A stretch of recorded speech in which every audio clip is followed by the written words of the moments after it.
Welcome to the Slop Temple. We pray this video helps. In this video, I will explain how to unlock your Lexus IS250 with a dead battery. First, you'll need to access the mechanical key hidden inside your key fob. Simply push the small button or slide the tab on the fob to release it. Next, look at your driver's side door handle. There's a small cover on the right end.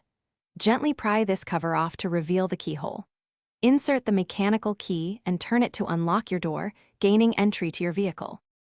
Now that you're inside, let's locate the battery and jump start points.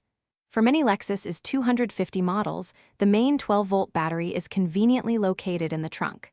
However, for jump starting, you'll primarily use the engine bay.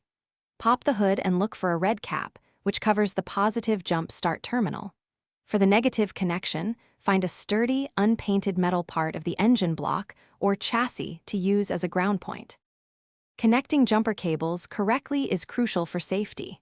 First, attach one red positive cable clamp to the positive terminal of the working battery. Then, connect the other red positive clamp to the positive terminal under your Lexus's hood. Next, attach one black negative cable clamp to the negative terminal of the working battery.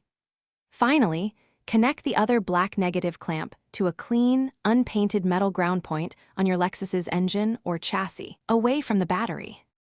Once the cables are connected, start the donor vehicle and let it run for about 5 to 10 minutes.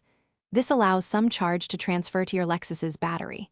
Then, try to start your Lexus IS250. If it starts, disconnect the cables in the reverse order. First the negative from your Lexus, then the negative from the donor car, followed by the positive from both. Drive your car for at least 20 minutes to help fully recharge the battery. Thanks for watching. Consider subscribing if we helped you.